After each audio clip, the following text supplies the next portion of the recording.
Question number 1 में हमें बताया गया कि एक लाइन सेगमेंट है जिसके कोऑर्डिनेट्स हैं एंड पॉइंट के -1 7 एंड 4 3 और ये लाइन डिवाइड हो रही है बाय ए पॉइंट जिसके कोऑर्डिनेट हैं x एंड y और ये डिवाइड हो रही है इन द रेशियो ऑफ 2:3। तो हमने इसके कोऑर्डिनेट ढूंढने हैं पॉइंट C के जो उसको दो भागों में डिवाइड कर रही है। तो ये हमारा सेक्शन फॉर्मूला वाला क्वेश्चन है। तो ये मैंने लाइन बनाई है स्ट्रेट, हालांकि अगर आप ग्राफ पे बनाएंगे तो ये ऐसे स्लैंटिंग लाइन होगी।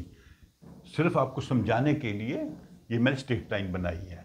तो इसमें x1 क्या है -1, y1 है 7, x2 है 4, y2 है -3, m1 है 2 और m1 2, m2 है 3। तो अभी ये फॉर्मूला अपने अच्छे से याद रखना है, क्योंकि अगर फॉर्मूला आप ठीक से अप्लाई नहीं करोगे तो आपका आंसर गलत निकलेगा। इसके जो कोऑर्डिनेट हैं, x कोऑर्डिनेट होगा m1 x2 plus m2 x1, ऐसे मल्टीप्लाई करना है, divided by m1 plus m2। तो ये क्या वैल्यूज हैं 2 × 4 प्लस 3 × -1, ये -1 है, 3 × -1 डिवाइडेड बाई 2 + 3। इसको जब आप सिंप्लीफाई करोगे तो आपका आंसर बनेगा 5/5 = 1। दैट मीन्स इस पॉइंट का जो x कोऑर्डिनेट है उसकी वैल्यू है 1।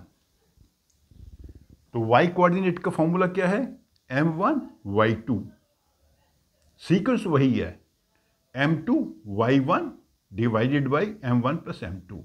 तो यहाँ पे क्या अगर 2 × -3, 2 × -3, 3 × 7, डिनोमिनेटर में वही 2 + 3।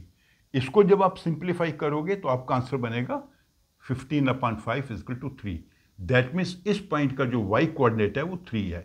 तो इस रेखा को जो ऐसे एक्चुअली बनेगी ग्राफ में, इसको जो पॉइंट C है अगर 2:3 की रेशियो में डिवाइड कर रहा है तो उसके कोऑर्डिनेट बनते हैं 1 और 3। ओके, तो ऐसे आपने इस क्वेश्चन को सॉल्व करना है। सिर्फ इसका सीक्वेंस आपने ध्यान रखना है, वो गलत नहीं होना चाहिए जब आप फॉर्मूला में वैल्यूज लगाओगे।